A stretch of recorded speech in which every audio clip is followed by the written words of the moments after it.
이번에는 2차 전지 관련주 뜨거운 이야기를 하도록 하겠습니다. 원래 그 주도주가 형성되면 주도주가 사실은 천년만년 가는 건 아니잖아요. 주도주로서 큰 시세를 내게 되면 그 다음에는 다시 떠오르기 어렵다. 그래서 2차 전지도 워낙 주도주였기 때문에 작년에도 그렇고 올해 주도주가 되기 어렵다는 시각도 있었는데요. 네. 동의하지 않으시겠죠? 저는 절대 동의하지 않습니다. 지금은. 자, 이제 2차 전지가 이렇게 또 강한 이유는 어디 있는 거예요? 자, 우리가 이제 그 부분을 이해하시려면 주도주의 역사를 보셔야 됩니다. 그걸 이해하면 너무너무 쉽습니다. 제가 제일 좋아하는 말이 주식은 가격을 매수하는 것이 아니라 가치를 매수하는 겁니다. 그 부분을 염두에 두고 접근하셔야 되는데 도표 하나 보도록 하겠습니다. 자, 우리 이 종합주가지수 차트인데 이 2003년에서 2007년까지 올라올 때 종합주가지수가 512포인트에서 2085포인트까지 요 노란색 원 167% 상승됐습니다. 엄청난 상승이었죠. 2003년에서 2007년까지. 이때 오른쪽은 이 S&P 500 미국 시장인데 거의 박스권이었어요. 반면에 2010년에서 2020년으로 들어가게 되면 우리 종합주가 지수는 박스권이잖아요. 연봉으로. 근데 미국 시장은 엄청나게 올라갔습니다. 왜 올라갔는지를 볼 필요가 있죠. 2003년과 2007년에는 우리나라 인프라 구축 관련주들 부분이 이 연봉입니다. 다. 연봉. 감동적입니다. 현대 미포조선이 5,000원 이런 부분에 놓여져 있다가 20만 원까지 올라갔고요. 그리고 현대 제철도 그 무거운 현대제철도 5,000원, 7,000원 하던 게 10만 원 가고 그리고 삼성 엔지니어링 이 부분도 엄청난 상승을 보였죠. 여기에 이제 동양제철화학, 지금의 OCI 할 거 없이 엄청난 상승을 보였습니다. 그때 마음 편하게 올라간 게 아니에요. 그렇죠, 중간중간에 40%, 50%의 조정을 보이고 올라가고 하면서 2003년에서 2007년 올라갔습니다. 이 조선철강건설기계 지주화학 이쪽이 올라갔고 IT나 반도체 이쪽은 자동차는 전혀 움직이질 않았어요. 그러니까 그 산업이 성장할 때라는 거죠. 그리고 그 성장이 멈추면 가치주가 돼버리는 겁니다. 그렇죠. 그러니까 매출의 성장주라고 하는 부분이 더 이상 매출이 성장하지 않으면 그 주식은 매도해야 됩니다. 절대 그 주식을 미련 갖고 보시면 안 돼요. 반대로 다시 한번 도표를 보시면 2010년에서 2020년 주름 잡았던 게 팡입니다. 아마존, 메타, 넷플릭스, 페이스북, 트위터, 해가지고 난리 쳤을 때 기본 200배에서 400배까지 상승을 했어요. 그런데 우리 시장은 박스권이었습니다. 왜냐하면 산업의 구조가 틀리잖아요. 미국 시장은 인터넷 혁명을 통해서 애플을 비롯해서 이 관련 기업들 부분이 성장을 했었던 타이밍에 우리나라는 그때 해당되는 게 딱 하나밖에 없었어요. 네이버. 그죠? 그 이후에 이제 카카오 해서 이제 연관이 있어서 그 정도였고, 이런 주도주 역사를 보게 되면, 글로벌 시장의 파급력을 보이면서 제대로 된 산업 흐름을 보일 땐 엄청난 성장을 보였다는 걸 이해하실 필요가 있죠. 그걸 이해하면 지금 단도직입적으로 이야기를 한번 제가 하게 되면 이렇습니다. 포스코 케미칼이 올해 3조입니다. 매출이. 그리고 LLF가 4조고, 이제 4조 몇천억이겠죠. 이제 단순하게 이야기하면 3조, 4조, 에코프로비엠이 5조 가량입니다. 그런데 2, 3년, 1년 있으면 그 매출이 2배씩 돼요. 그런 매출의 성장 부분을 이어가는 회사가 얼마나 됩니까, 올해? 우리나라 기업 중에. 그러면 많이 올라왔다라고 또 이야기를 하실 거예요. 그래서 제가 요거를 하나 보여드리겠습니다. 에코프로의 일봉입니다. 에코프로가 2020년에 왼쪽이 일봉인데 8,500억의 매출이고 2023년 올해 7조 1,000억을 예상을 합니다. 영업이익이 636억인데 8,300억. 근데 환율이나 이런 광물 자원의 가격 변동 이런 것 때문에 조금 차이는 날 수가 있겠죠. 그런데 퍼가 이제 30.6에서 6.7로 내려오잖아요. 그런데 에코프로 연봉 이 에코프로를 2만 원대에도 비쌌다고 생각하시는 분들은 10만 원도 비싼 거고 지금 23만 원인 부분인데 그것도 비싸다고 생각하실 겁니다. 왜? 가격을 보니까 그 회사의 가치를 보지 않고 그죠? 지금 시가총액이 6조입니다. 오늘 올라서 이제 12%가 올라서 6조고 반대로 카카오입니다. 카카오가 2020년에 매출이 4조, 영업이익이 4,500억 월등했었죠. 그런데 2023년에는 매출 8조 그리고 영업이익이 7,600억. 그러니까 비슷해지죠. 네. 그런데도 펀은 58배입니다. 왜? 시가총액이 28조나 되니까. 그죠? 그러면 지금 단순히 우리가 거기에 뭐 여러 가지 너무 빨리 속도에 올라왔다라는 부담감 뭐 이런 부분들을 감안하더라도 앞으로 더 성장할 산업을 플랫폼으로 볼 거냐 아니면 2차전지 산업으로 바라볼 거냐에 따라서 성장의 프리미엄을 얼마나 더 줘야 되는지는 뭐 각각 기준이 틀리겠지만 저는 아직도 에코프로가 싸다라고 보는 거거든요. 그래서 가격이 많이 떨어졌다고 싼 게 아니라 주식이 앞으로 매출 성장을 이루고 영업이익을 내는데 그 가치만큼 가지 않았다면 싼 거고 그죠? 그 가치보다 높은 가격에 있다면 비싼 거죠. 다만 이제 뭐 카카오도 나름 AI와 관련된 부분을 하고 있으니까 또 AI 산업이 잘 된다면 또 올라올 수도 있겠죠. 2차전지 뭐 굳이 지금 뭐 에코프로를 딱 뭐 특징 관심주라는 것보다 2차 산업의 흐름을 이제 에코프로를 대표해서 보여주신 거예요. 그죠? 성장성 자체를. 그렇습니다. 그죠? 네. 그래서 2차전지의 탑픽은 또 그야말로 저희가 다른 주제로 해서 종목을 좀 볼 거고요. 네. 그럼 2차전지 일단 지금 말씀하신 것 대표적인 게 한마디로 얘기하는 성장성이잖아요. 네. 그렇죠? 성장성이 대단하다는 거고요. 그러면 2차전지와 관련해서 기대되는 점을 더 말씀하실 겁니까? 아니면 뭐 리스크도 또 생각해 봐야 될 건 있잖아요. 리스크를 좀 말씀하시겠습니까? 이제 하나만 이야기를 더 하고 나서 이제 리스크와 관련된 이야기를 하죠. 요 도표를 한번 또 보도록 하겠습니다. 이 전기차 배터리 시장이 2027년부터 메모리 반도체 시장을 상회한다. 이건 이미 여러분들이 알고 계실 거예요. 야, 누가 2차전지 성장하는 거 모르냐?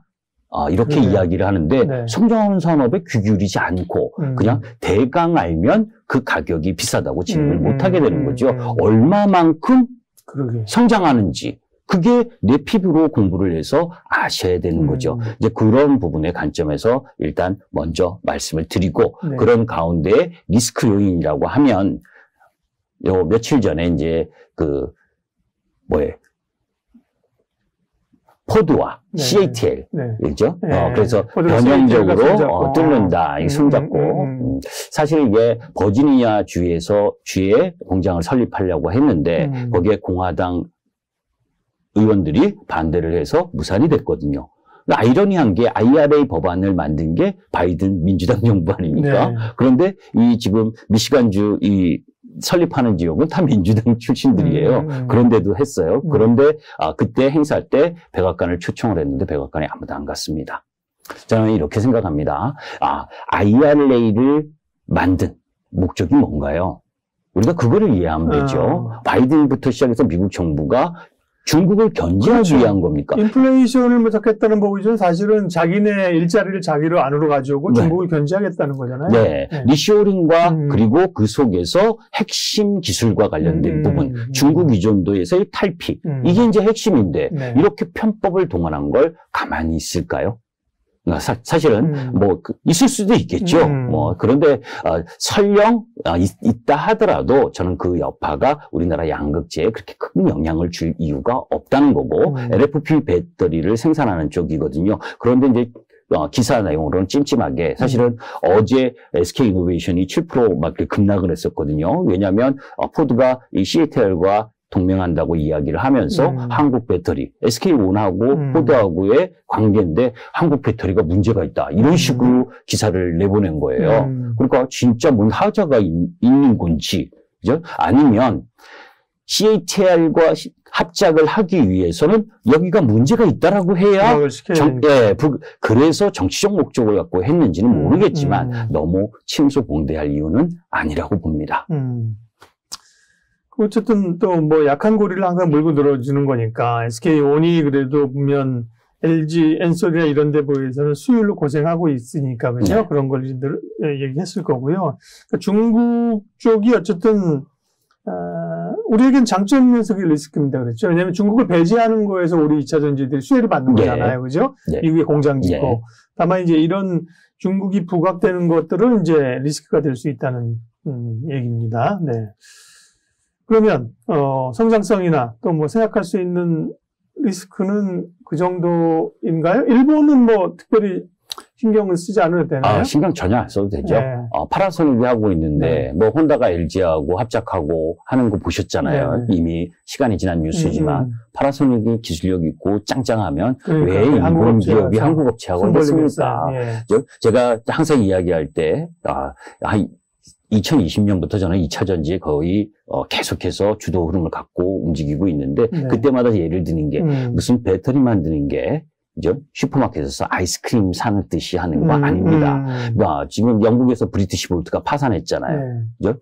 그게 수율을 못 맞춰서 파산하는 거거든요. SK가 계속해서 적자를 보고 있는 게 뭡니까? 뭐 수율이 때문인지 아닌지는 정확히 잘 모르겠지만 적자를 계속 보이고 있잖아요. 수율이 80% 이상의 흐름을 갖고 가지 않으면 흑자를 내기가 어렵고 그런 부분들인데 아무나 돈 된다고 따라할 수 있는 게 아니라는 거죠. 그런 기술력 부분이기 때문에 고민할 필요가 없다라는 말씀을 드리고 3월에 주목해야 될 이벤트 이게 이제 단기 시세의 흐름을 지금 보여주고 있다라고 하는 거거든요. 3월 1일 날 테슬라가 배터리 데이, 테슬라 인베스터 데이를 실시하고 거기서 이제 나름대로의 저가 전기차 모델이라든지 그리고 또 4680 배터리와 관련된 이야기 뭐 이런 이야기들이 나올 거고 또 IRA 세부 법안이 발표가 됩니다. 그때 이제 양극재의 북미 생산 의무 여건 이거와 관련된 부분이 어떠냐. 그죠? 사실 양극재조차도 배터리 완성 배터리뿐만이 아니라 양극재도 미국에서 생산해야 된다면 미국에 먼저 진출해 있는 기업이 좋은 거잖아요. 그죠? 그러면 포스코 케미칼이 확 뜨겠죠. 반대로 뭐예요? 북미에서 생산하지 않아도 된다라고 한다면 LNF가 뒤늦게 아직 진출을 제대로 못하고 있는 LNF가 사실은 다른 포스코 케미칼 기준 30-40% 정도 저평가되어 있는 건 맞거든요. 그런데 이제 앞으로의 확장성이나 모기업인 포스코 그룹의 후강, 뭐 자금 조달, 뭐 이런 여러 가지 그리고 원자재의 조달 이런 부분에서 프리미엄을 포스코 케미칼에 줘야 되기 때문에 오히려 이제 LNF가 저평가를 받는 그런 요인이기 때문에 이런 것도 한번 살펴보실 필요가 있고 아까 말씀드렸었던 크리티컬 로우 모티리얼 액트 그러니까 유럽판 IRA 법안인 핵심 원자재법도 3월에 나오는 거 이런 기점을 통해서 이제 단기 고점이 좀 만들어질 가능성이 있다. 이제 시세가 이제 확산되고 단기 그리고는 이제 또 좀 쉬겠죠. 그럼 이제 그런 부분들은 시세 부분에 이 사이클을 잘 타야 된다. 이런 말씀을 드립니다. 2차 전지에 대한 이제 토픽은 따로 말씀한다고 했고, 2차 전지에 대한 전반적인 투자 전략을 지금 주신 거네요. 그죠? 네, 시기적으로. 그러면 섹터에서는 2차 전지 쪽에서 집중할 부분은 어디다? 양극재예요, 여전히? 양극재입니다. 여전히. 자, 이제 왜냐면 지금 양극재의 그 배터리에 차지하는 원가가 40%에서 45%잖아요. 그죠? 그리고 양극재 1톤의 가격이 6천만 원 정도 됩니다. 그런 가운데에서 1톤이면 한 10대에서 12대의 전기차를 생산하는 분량이 들어가고 그러니까 우리가 양극재 기업들의 캐파를 한번 볼 필요가 있죠. 지금 이 도표를 한번 보시면 지금 조금 크게 할까요? 크게 하면 지금 이 에코프로비엠과 포스코 케미칼, 에코프로비엠이 가장 청색, 그죠? 사실은 독보적이었죠. 2020년부터. 그래서 2020년, 2021년의 시세가 에코프로비엠이 가장 많이 나왔고, 그 다음에 LNF가 많이 나왔던 겁니다. 그리고 나서 이제 이후 앞으로를 보니까 에코프로비엠과 포스코 케미칼이 뒤쫓아가는 흐름이죠. LNF는 캐파가 지금 좀 3위로 밀려나고 그러니까 이제 그 이후의 성장성까지를 보게 되면 이제 포스코 케미칼이 더 나은 흐름을 보여준다는 거고 이런 규모 흐름 부분은 배터리 산업은 수주 산업이잖아요. 우리가 조선 산업도 마찬가지고 이런 수주 산업은 이미 몇 년치를 받아놓고 공장을 건설하는 거거든요. 지난번 삼성 SDI 그 40조 공급 계약도 포스코 케미칼이 받았는데 네. 그 부분도 양극재로는 60만 톤에서 70만 톤. 네. 이제 환율의 변화나 뭐 이런 부분 때문에 60만 톤에서 70만 톤 정도 되는데 그 부분은 여기에 들어가 있지 않습니다. 그렇기 때문에 실질적으로 2025년까지 포스코 케미칼이 이 캐파 이 부분보다 훨씬 커질 가능성이 높다. 그런 관점에서 바라보시면 되고 그런 전반적 흐름 속에서 양극재 업체의 성장성을 의심을 할 필요는 없습니다. 네. 2차 전지가 왜 지금도 주목받고 있고 앞으로 봐야 될 이유, 그다음에 2차 전지와 관련된 전략. 2차 전지 전략 관련해서는 마무리하면 됩니까? 또 보여줄 게 있습니까? 네, 하나만 더 보도록 하죠. 이 양극재 기업들의 매출액 전망입니다. 네. 도표를 보게 되면 LNF가 연평균 38% 성장을 하고 그리고 이제 에코프로비엠이 31% 그리고 포스코 케미칼이 59% 월등하죠. 그죠? 지금은 조금 규모가 작지만, 네. 현재까지는 나아지고 있고, LG화학도 26% 성장을 합니다. 근데 이제 제가 여기서 팁을 하나 드리자면, LG 에너지 솔루션을 지금 공략하는 건 저는 주가는 더 올라갈 수 있어도 오히려 조금 리스크한 부분을 감안하셔야 된다. 왜냐하면 보호예수 물량이 이제 풀렸잖아요. 네. 그리고 LG화학이 양극재 쪽에 상당히 집중하고 있고 거기에 들어가는 시설 자금 이런 부분을 조달하기 위해서는 블록딜도 할 수 있는 거잖아요. 그렇죠. 예. 네. 그래서 LG 에너지 솔루션을 하실 거라면 저는 에코프로비엠과 포스코 케미칼로 양극재를 포커스를 맞추는데 행여나 LG 에너지 솔루션을 할 거라면 오히려 LG 화학이 더 낫지 않겠느냐 이렇게 보고 있습니다. 아주 좋은 전략입니다. 2차 전지에 관련된 핵심 전략까지 김기수 대표님과 점검했습니다. 고맙습니다. 네, 감사합니다.